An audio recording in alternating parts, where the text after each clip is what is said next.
ꯁꯤ ꯃꯇꯨꯡꯗ ꯑꯩꯈꯣꯏ ꯑꯃꯨꯛ ꯊꯥꯔꯛꯑꯅꯤ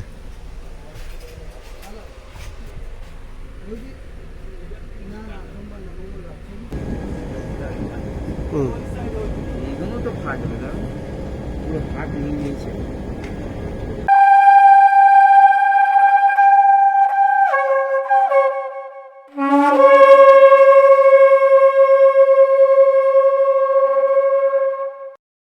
Rujan Kumapung channel bu yang biru pemayamu taram na kuram jabak lo taram na ukcari nana ngasi video asidi July ki tangom dayang na Jalpaiguri chapagi klik ni lambi the landslide to gi mayam yang nasi e hoji Bidapur station dani train la e Kanchenjunga express si Sabrum dagi lak bani Agartala rom dagi Tripura rom dagi lak bani train nasi aduga Sialda Kolkata sagadawni hoji train la e train je yamna timing da dum lai lak padi jitegi seat tani si jai seat number 17 da AC third tier gi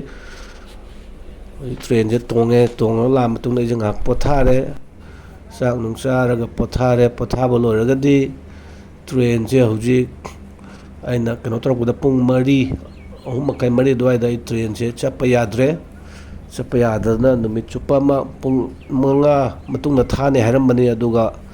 train je thane haram train ase khoge landslide mupaga diha khoge marak sida landslide oibdagi train je thadabne marak te stuck oina leire aduga akhoi se mahur station da leire mane mahur station dagi nunghang amuk kano da mu train je back tawre new haflong junction da haflong station joro matung da sida ahing amal le gauji nongala matung da tabdi pung tara mapan kitang hela thane ay khoi gi maning da Bombay chakadoba Agartala LTT train chu lei moyan thar matung da khoi thaga dawni hojbi aina lawji leisina haflong ge new haflong station dani ahing amal leira matung da khoi gi matam se ngai ba haitare ko mathangi tharak kadawsi aduna landslide se ahing chupa thapak sura matung da moi sengdo pa lor matung da moi announce tawre lona nang ngarang nungthang lekpa matam da su railway dagi cha na ba kari kra dum pire moina dum free da mayam gi yele atei gi khangde AC gi moi yele matam ngai boina leipsida hoji khara tap na train je thagale pung mapan kan to matung sida Agartala rom dagi LTT Mumbai chaka da train hana thare mo thara matung sida akhoi se si chakhra matung da khaima pung matung da khoi mu thaba gi keno leibni stuck oriba train ja khoi ani khaktani wakhande yam nungai re train tharak padagi khoi mathang da dia khoi gi train jaurani khanbada ko yam nungai na keno tawre khoi jau je thagalak pa hore khoi train je thawkale aduga aina mate mayangani se mufa ge lanthoga diha khogi marak sida level landslide je si ma mate ma mu yengminar siko adu ai gi thabak se tang mari gi ayuk ta hogadawne do mayam da wari sana khona dan tawraga ai se tang manga dagi howai na haina gre tension de kitang free oire adum train da stuck oibisi di kari hai urani yum jo hanba yadaba nunghang da hangi ba train ama jawe khoige Silchar dagi na Guwahati chaba passenger train do den nunghang adum hangrami adum moi dum announce toy noi chaning ba lerga su nunghang hangro haning ba lerga su dum si gi train si ga dum chapa yane announce toy do edi chalaudre edi thabak tu na khara keno to me yum da halaudre sina train manung dani dum railway na food nung kari krapi bagi su ayang na dum nungai ba phongdok pai tara ek to smoi breakfast ai je keno ni da biscuit ka ising na kai gi yalame ri Mopai station jaure Mopai station dagi dum tap na dum yeng minarasi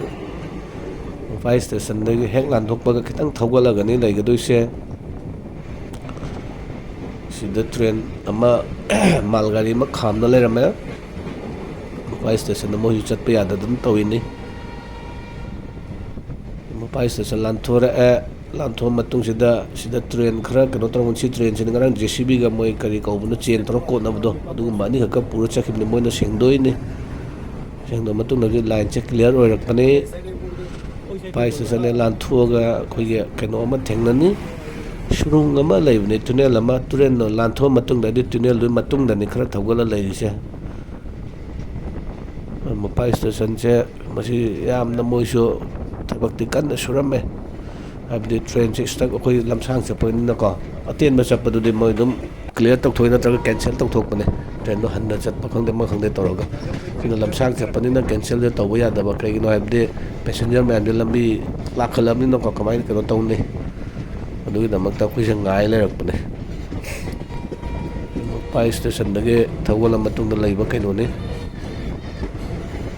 làm những cái nó sẽ cái bogi sina B5 tani maya heta ko sina train ni mamang thang saruk tani na namai se do sondro maning thang saruk mo laksara ni sina mo maning thang saruk tani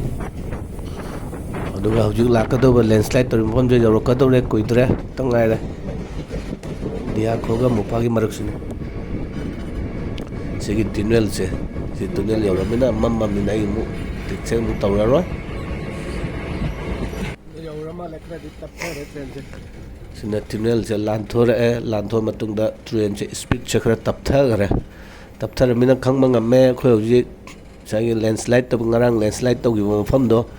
adu yo re a da le ba ching ke no se king khai ba matte kha uri se oram da masi ke no se ni machine ni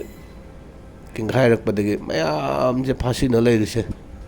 yam na hen na chaw budi te du tension ni khara oi ru re khara ni mamang da jating ngarom da oi ba keno do de seng dok pada clear pada 7 days ko machangim ne adu ba khoi gi de dum keno oi khra rang pung mo je pung ani makai hum da ning khai ba male du ga ayuk ta clear or pani mapan da si matek sin me meng min se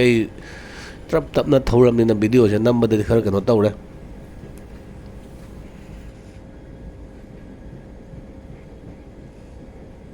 ai jaga ta na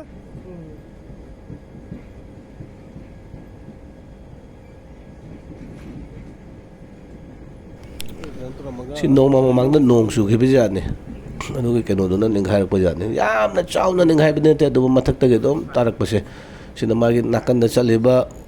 wall je si ge loi na phunjala ga mathak ta ke no tarak pa ne do risky oi ni ana train sina thoro kan da su train ge vibration am jarong ne do adu na so nam ba ke no taw ja ne adu mo je risky oi ne na ngarang si sengdok pa ne hing su pa ma sengdok matung da thagal train je tharai ne ing ne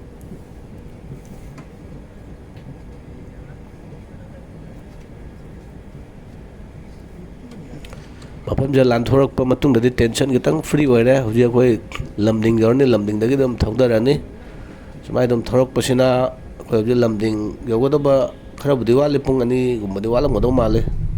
adu ai gi destination je jawre pung kun gi matung da good morning pung tara makai ta re okay